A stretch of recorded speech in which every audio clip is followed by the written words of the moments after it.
good morning or afternoon or evening or whenever you're listening to me. I have made we have so many things to talk about. First of all, today my kids went back to school and to Florida school for the first time. So the kids are at school. My youngest started kindergarten this year. So it is actually hysterical because my middle boy, Jensen, is very concerned about what I'm going to do all day. He thinks that I am going to be the most bored ever. But I assured him today, Jensen, I have many things to do. I have many things to do. It's going to be okay. If you've been following along for any amount of time, you know that I used to work bedside nursing, and the Lord called me away from that. And now I am doing whatever it is that he puts in front of me. So I have a nonprofit now in Florida. We are recognized here, which is amazing. And the ministry center will be whenever the Lord wants it to be, whenever I am seeking him on the timing and the place and the location and all that. And I know that he's got it. And in the meantime, continuing to plow forward with the ministry digitally on the app, being plugged into my home church here in Ormond Beach. We go to Calvary, Apostle Jim Raley and Pastor Don. Amazing people. I'm telling you what, like it has not all been cupcakes and rainbows because the enemy, he is out here doing the most of the time. But the good news is that through prayer and interceding and all of that, the Lord gets the glory, and there's so much peace in this new season. I just can't get enough of the peace. So anyway, there are so many things we could talk about, but I want to talk to you first about something that the Lord has just been continuing to tell me, and I have seen evidence of. And also, kudos to us for doing this podcast on my whole couch here in my bedroom. My background doesn't look as aesthetically pleasing as it did at the last house, but that's okay. That's okay. It is all good. We have a mic, and I still have the same couch, and my prayer rug is in here as well. So it's just shifted and morphed into our bedroom. But the Lord has been talking to me about having seed in the ground. Now, the really cool thing about having seed in the ground, well, it doesn't seem cool at the time, is that we have this seed in the ground and we don't see anything for a very long time, right? We don't see any growth for a long time. And so I had this app, I don't know how many years ago it has been, truly, because sometimes when I look at my stuff, it's like 2022. Other times it feels much more recent than that. Everything has been basically a blur for at least the last 5 to 7 years. So I'm just truly not sure. Anywho, I had an app at one point, and all of the Bibles, I don't know how to get this mic'd where it's like blocking my face but not blocking my face. Maybe you want it to block my face. I don't know.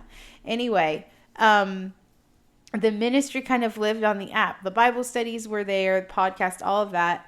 And I loved it so much. And as I would be out on the road, I could plug people into the app. And it was just this awesome way to kind of keep everybody all together. But I wasn't able to communicate with anybody kind of like back and forth, which the Lord has really given me not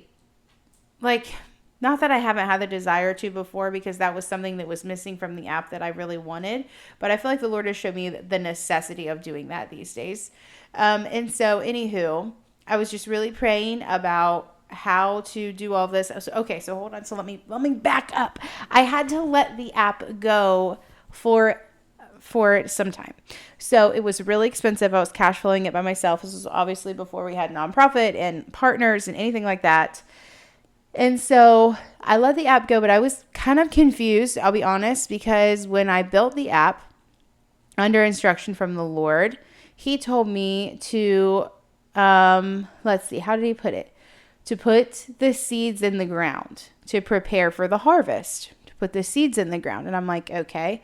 So I built the app, put as much content in it as I could, like any revelation that I got from the Lord that I would normally tuck away in a journal, I put in the app and just kind of built this library. So when it was time for me to like pull it off. I was like, this doesn't make any sense. I thought, Lord, I thought we were putting the seeds in the ground, and I know I was obedient in this, so I don't really understand. But again, it was like close to $400 a month at that point, and I did not have that kind of money. So anywho, we let it go. I was in prayer here in Florida, just praying about how to bring everything to this centralized location.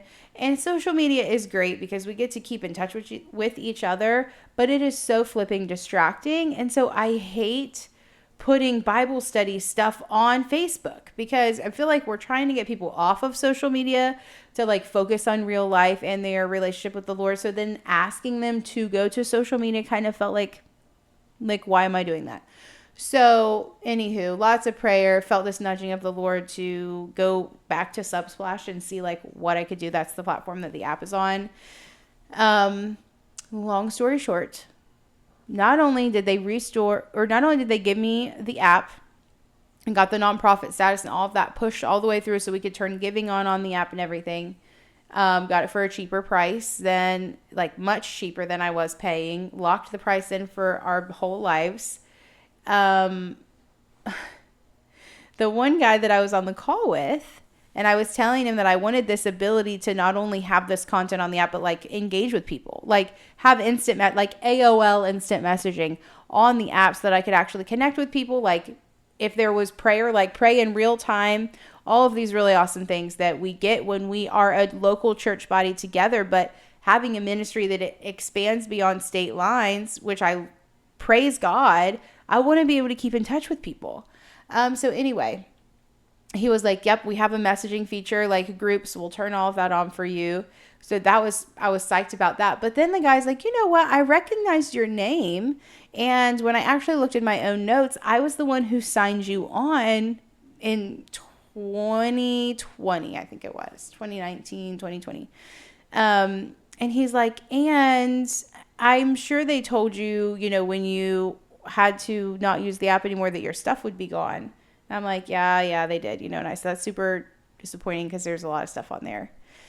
He was like, well, I found it. And normally we would charge $1,500 to restore everything to you, but I'm just going to do it. We're just going to waive the fee and I'm going to give you everything back. Come on. Won't that preach a whole message?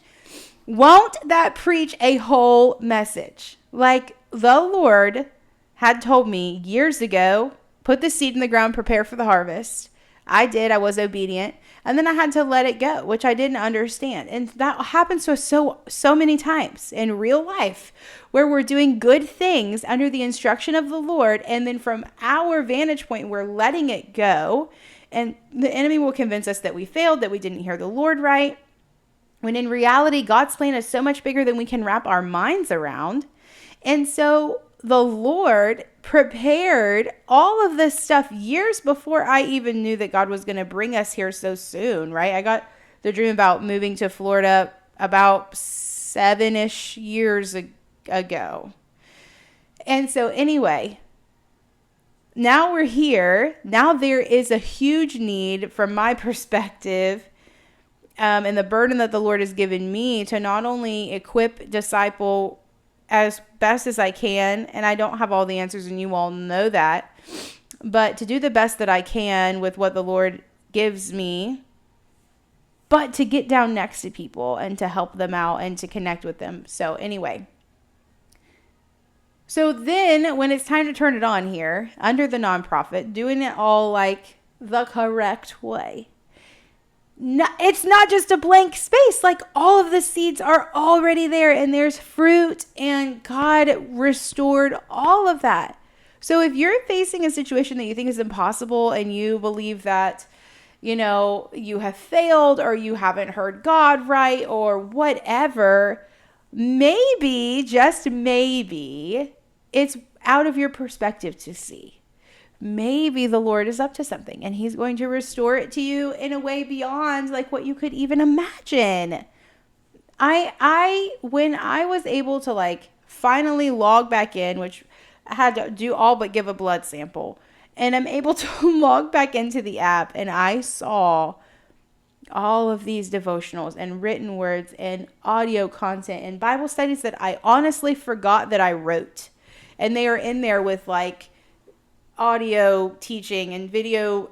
I was overwhelmed, and I'm not bragging on myself. I am bragging on the Lord. Like, how in the world, that he is able to go and be like, hey, at some point, Crystal, you're not going to realize this, but in about 7 years, you are going to be in a completely different state where nobody knows you. And it'll be my hand on your life that paves the way forward if you will stay in continual submission to me. And so I'm going to need you to pour out everything you have in this crushing season. Pour everything out. And then you're actually going to feel like you've lost it all. Come on, somebody preach. Going to feel like you've lost it all, but actually on the other side of your obedience, I am going to restore it all to you, and you will begin to see fruit manifest in places where you forgot that you even planted seed. Are you kidding me? I am blown away at the faithfulness of God.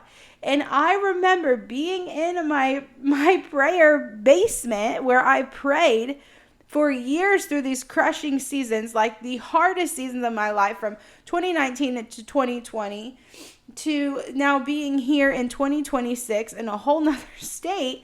But like through those times, and especially when the Lord's like, hey, we're going to Florida. Like, that's actually what you're doing. When I'm like, Lord, what are we doing in the ministry? Like, what direction can I get? And I was quiet about all of this through this time because the Lord told me to move in silence. So it was only my close intercessors that knew that we were about to pick everything up and move to Florida. And I also didn't need any more negativity because, let me tell you something, I could come up with enough reasons why it was a horrible idea myself. I didn't need to petition the Peanut Gallery to hear anything that they had to say. So anyway, in those moments, I remember crying out on my prayer room floor and saying, Lord, I want on the other side of this to have a testimony that you're faithful. I want to be able to stand up and say, my God did it. Like, he moved mountains. He did things that he only showed me in the spirit realm were possible. Like, God moved, and he's still the same God that we read about in this holy word. Like, he still does it.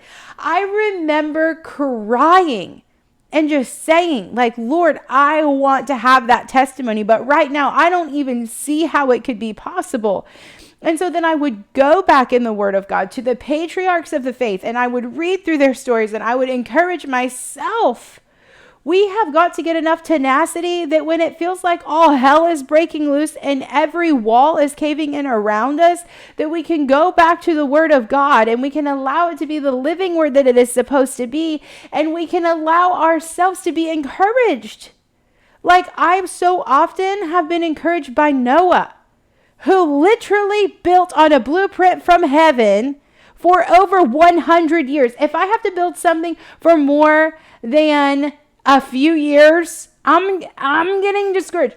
Or 15 minutes. Like, if I'm in my prayer room and the Lord's not speaking and it's been hours and there's still nothing coming through, we got to really just keep ourselves anchored in. And so we have to be able to go back to these stories of faith in the Word of God and say, if he was able to do it, and if my God is no respecter of person, if my God hasn't changed, then if he could be that, if he could be the grand architect for Noah, then I can trust him to move my family from a place that I grew up in, that I know everybody, literally grew up in the smallest town in America for sure, and move to a whole nother place that I don't know, and trust not only that the Lord is going to provide a home, but that he's going to provide money, and I thought he was going to provide me a whole job, but turns out he's like, actually, I just need you to focus on the ministry because I told you that 1,000 times and you don't listen. So that was that's going to be a whole nother podcast.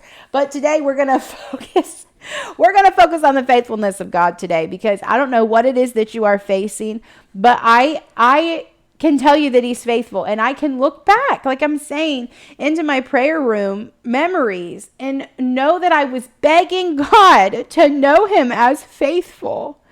that I was begging God to know him as provider, as the waymaker, as all of these things that I read about, that I was like, Lord, if you're commissioning me and you're the same, then I need to know you as these things. And I want to be able to stand on the other side of this move and of this testimony and say, God is still faithful. He does still do what he says he's going to do. He is still downloading heavenly blueprints into people that will listen. And he does still bring the provision. And he does still bring the fruit in hidden seasons. And he does still do what he said he was going to do. And I am here now in that moment. And I'm telling you that it does. That he does show up.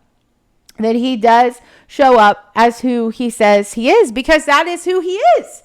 But we are so used to people flip-flopping on their word all of the time that we can't trust God to be who he says he is, because everybody else in our life, or the majority, let's not throw everybody under the bus, but the majority of people, they don't be who they say that they will be. But God is, and we can trust him. And it's so hard to get ourselves into that mindset where we can actually trust him to be who he says he is, because he actually is that person. Like he is not a man that he should lie, right? And so I just need you to hear me today, that if you have seed in the ground, and if it's been a hidden season, that I have good news for you, that the tide does change, that seasons do shift, that God does come through and be who he says that he is, and that he's going to be in your life. And when things look dead, they're not dead. It's just still under the ground. You've yet to see the full manifestation. And I'm believing in faith that I still haven't even seen the half of what God has done in these hidden seasons. And not that I'm looking for a spotlight or anything at all. But what I'm saying is that things that you sow into the ground, and that you weep and you travail and you have these tears, and there's all of this stuff that happens that we think goes unseen, and that's fine that it goes unseen by the world, but it doesn't go unseen by heaven. And God really does shift seasons, and he really does bring beauty out of ashes, and he really does bring the oil of joy for mourning. He really does do those things. And in the seasons of mourning and in the seasons of tears, you have to hold on in faith to the other side. And then when you get to the other side, you can stand or sit on a brown couch like I am, and you can encourage the people, and you can say, if he did it for me, then he can do it for you. He truly can. But what happens so often is that we stop. We get tired. We get tired of holding on in faith. We get tired of fasting. We get tired of coming to the Lord and not seeing the results that we think we want to see. We get tired. But we cannot stop and faint and fail. Like, what if the pioneers of our faith, what if they would have done that? What if they would have stopped because they were tired? What if Joshua would have been like, you know what? I've been in this wilderness for a long time. I feel like the promised land is just a facade, but no, he knew the stories, and he knew how God moved, and he saw the power of God. Joshua stayed in the tent when Moses would come in and out and deal with the people. Joshua lingered in the tent, and then he had what it took to go into the promised land. Linger in the tent for a minute. Stay in the presence of God. See his mighty hand. Ask him to reveal his character to you and his heart to you, and he will. And that will be the tenacity that you need to make it into the promise that God has for your life, for your family, the legacy that he is trying to write in you. You won't see it if you stop. You won't see it if you stop. If you shrink back in fear, you won't see it. But if you keep taking him at his word and trusting him and plowing the ground and going forward and reading through this book and saying, if God did it for these people and they have the testimony, then I know that he's not changed. And I know that I'm not going to stop until I see God do everything that he said that he was going to do. And we keep going forward. We'll see it. I'm seeing it. And if I'm seeing it, you can see it. And so I'm really excited because I know the prophetic clock has shifted. And I know that many of you have been in seasons that I have been in seasons of sowing and planting and plowing and being tired. but being pregnant with purpose and destiny and having something inside of you that's longing to be birthed. And I am telling you that if you won't get up, if you will continue to stay surrendered at the feet of Jesus, if you will keep going into your prayer room, if you will fight the battle in the spirit realm, if you won't relent, you're going to see it. Because I'm telling you, the prophetic timetable has shifted. And we are moving into seasons of taking territory. We are moving into places that only God has opened the doors for. And we are going to make it. We are going to see what God promised. We're going to see it. You're going to see it. You have been putting seed in the ground in hidden seasons, and you haven't even seen the whole fruit of it yet. And you're going to keep going. If I have anything to do with it, you're going to keep going. I need what you have. This world needs what you have. We need what you carry. God didn't make a mistake when he put you together. And he put you in this location, in this timetable, right now, right here, on purpose. He didn't make a mistake. And he didn't say, oh, that one, just don't fill her. Don't fill him with purpose. I have enough. No, he didn't say that. The enemy may be lying to you and saying that. But my God said that if we would ask, that we would receive. And that he would fill us. And that he would flow through us. And that he would send fire of revival in these last days. And I believe that's exactly where we're at. So if you've been sowing, if you've been in the wilderness, if you're still praying, I'm praying too. There are still many things that I'm believing God for.